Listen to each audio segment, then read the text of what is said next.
The Dodgers are one of 3 alleged finalists if Juan Soto gets traded. Van Jefferson might be injured, causing the first bit of drama in Rams camp. And is Kawhi Leonard actually going to ever play for the Clippers again? Good morning. I'm James. This is your daily dose of sports and snark for the greatest sports city in the world, Los Angeles. This is Faithful Angelenos. It's August 1st, 2022. I want to start off. We passed a milestone in terms of subscribers yesterday. 250. Now, if you reach 1,000, you can start doing things like live chats and all that other good stuff. So that's actually kind of a goal. I'd like to do that. So thank you again to the new subscribers. We've grown very quickly in 5 months. If you like the content that we've been putting out about LA sports, clickety-clack the like button. Clickety-clack the subscribe button. There's a notifications bell. Hit that. We put out new videos and it'll let you know it's there. Sharing is caring. Let people know we exist. And yes, comment. I got a lot of messages yesterday. I like talking sports, so keep it up. Now, before we get to all the news and notes around LA, let's get a quick look at the scoreboard. James Outman, his major league debut yesterday, hits a home run in his first major league at bat. A couple of RBIs, 3 of them, 3 for 4. Dodgers 7, Colorado 3. The Dodgers have a 12-game lead in the NL West. They were 21-5 in July. And Sparks lost. And the world continued to spin on its axis as if it didn't notice. Because if I didn't mention it, who among us would? Minnesota 84, Sparks 77, Sparks are 12-17. Meanwhile, today, the Dodgers have traveled to San Francisco. They'll play the Giants at 6:45. That's Andrew Heaney, he's 1-0. Logan White, 9-4. Now, a quick note, programming note, if you will. We're going to come out with a special trade deadline edition tomorrow afternoon, in addition to the regular daily roundup. The trade deadline is tomorrow afternoon. Even if the Dodgers don't make a trade for Juan Soto, we will talk about it. If the Dodgers trade for Juan Soto, you're going to get an immediate rapid recap. Got a lot to talk about over the next couple of days, I'd imagine. Speaking of trades or potential trades, there are 3 finalists for Washington outfielder, this generational talent, Juan Soto. They are the Dodgers, San Diego, and St. Louis. Now, Jim Bowden, a former GM who currently writes for The Athletic, says the Cardinals are offering the most major league talent, whereas San Diego is willing to blow up their entire farm system. We don't know enough about what the Dodgers may or may not be offering. I have my own theories. When the Dodgers make blockbuster trades, they typically don't go 1-for-1. If you recall, when the Dodgers traded for Mookie Betts, they didn't kill out their own prospects. What they did do in the weeks and years beforehand was they made these lopsided trades seemingly at the time. They sent, for example, Matt Kemp and Yasiel Puig to Cincinnati and got a bunch of minor leaguers from Cincinnati, and we're all like, why the hell would you trade for those minor leaguers? Those were the minor leaguers that got sent out in order to acquire Mookie Betts, in order to acquire later on Max Scherzer. Do you see what I'm saying? So there might be multiple deals in the works where the Dodgers replenish their own farm system in order to flush out a chunk of their farm system to land Juan Soto. That's the thought process that I believe is going on over there. It's just a guess, but I believe it to be true. You might have heard that the Dodgers were once in the running for Oakland right-handing starter Frankie Montas, a one-time Dodger prospect, but he's apparently not on the radar. The market for Freddie Montas is actually Toronto, Minnesota, and the Yankees. My source is MajorLeagueBaseball.com. Major League Baseball Network's John Morosi says, quote, the Dodgers have tried to engage the Angels in a trade for Shohei Ohtani. The Angels, however, they would want to trade him. They're not trading him to the Dodgers.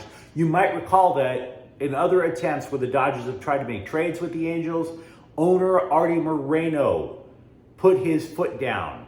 He won't make trades with the Dodgers. Now, you may have noticed that the trade chatter has been kind of weak, when normally you're hearing rumors flying all over the place. ESPN's Jeff Passan gave a decent reason. It's the Washington Nationals. It's all the Washington Nationals. You see, you take a look, we mentioned earlier about the Dodgers, the Padres, the Cardinals. They all have players that they would want to deal for, not just Juan Soto. But Juan Soto's talent level is so immense that all of them are focused on him. But the Washington Nationals, they don't have to trade him. They have him under control contractually for more than just this year. They are under no pressure to deal. They don't have to. And so they're just sitting there going, what you got? No, we want more. No, we want more. And so all of these teams are trying to add and to add and to add for a deal for Soto. And as a result, all these other potential players that these teams might want instead, that the Dodgers, the Padres, or the Cardinals might want instead, that's not the priority. Dave Roberts says he plans on playing Mookie Betts at second base about once a week for the next couple of months to keep him healthier. You might recall Betts is about a month removed from getting a fractured rib. Also with the Dodgers, Justin Turner could be back in the lineup Thursday. His MRI came up clean. He's still kind of dealing with that whole, midsection abdominal thing. Chris Taylor starts a rehab start in Oklahoma City on Tuesday. Now let's change gears. Rams wide receiver Van Jefferson did not practice on Saturday. And Sean McVay was extremely vague when he was asked about it then, including, they don't know. They claimed that they didn't know. Well, since then, we've started to get a little bit of information. We have a report from Turf Show Times stating that Van Jefferson will see a knee specialist today. Now, Jefferson had knee surgery in the off season. We do not know if it's the previously injured knee or the other one. If Van Jefferson is sidelined, if he needs surgery, which would obviously keep him out for a spell, next on the depth chart would be Ben Skowronek. And I've seen that guy drop way too many passes. He's a second-year player. He was a rookie. You might remember that he dropped a bomb in the NFC title game that would have made things a lot easier for the Rams against the Niners. So if it's not Skowronek, it would be Tutu Atwell, where we'd have to hope that his progress working out with Cooper Kupp in the offseason is legit. McVay did, however, while he didn't talk about Van Jefferson being out, McVay has continued to have chatter about Odell Beckham Jr. But recall, Odell Beckham Jr. is recovering from knee surgery as well and won't be available to return at least until a few weeks of the regular season. So that's not a fait accompli. Also at Rams camp, right tackle Rob Havenstein said left tackle Joe Noteboom, quote, makes it look so effortless, unquote. This matters because Noteboom is the heir apparent to the retired Andrew Whitworth. I'd like to take a moment and offer you a slice of bullcrap pie for breakfast. What do I mean? Glad you asked. A report is claiming that although Kawhi Leonard is progressing well in his recovery from a knee injury, don't expect him to be NBA ready anytime soon. We've heard this crap about Kawhi Leonard for years. Yes, we have. Remember, it was only a couple of weeks ago that we were talking about reports where Kawhi Leonard was, he's participating in everything. It's a full systems go. And then a few days later, it's like, psst, he's not actually participating in 5-on-5 drills. This is a guy who missed out the entire season last year due to a knee injury. The whole thing with Kawhi, the load management, maybe he's going to play, maybe he's not going to play. And now we're hearing from somebody, whether it's with the Clippers or whether it's in Kawhi's personal camp, yeah, I mean, we're not sure when he's going to play. The Clippers are being jerked around. The Clippers are being jerked around because we're getting different levels of reporting here, whether or not the guy's going to play. Meanwhile, for the Lakers, you might recall how Kendrick Nunn sat out the entire last season, also with a knee injury. Nunn is claiming to be fully healed, fully operational. He said Lakers fans should, quote, expect consistency, unquote, out of him at both ends of the floor. So Nunn at least is talking the talk. I have no idea what that means in the grand scheme of things, but at least it sounds like he wants to play. Gareth Bale says he is getting back to enjoying football again with LAFC. That life seems a little better with LAFC. Meanwhile, manager Steve Cherundolo says that the European legend who played for Real Madrid, who played for Tottenham Hotspur, says he's basically no rush to get Bale to play the full 90 minutes for the black and gold. If you recall, he's come in as a sub for each of the 3 games that he's participated in. It was something like 20 minutes. Last Saturday, he played 30. And to be frank, LAFC has been winning. So I don't see a particular need to press Gareth Bale either.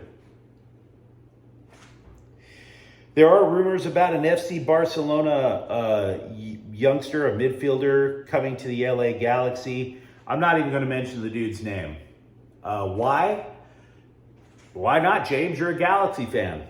Well, because the Galaxy get linked to every dissatisfied European player, right? There were rumors about Luis Suarez a couple of weeks ago. He didn't come.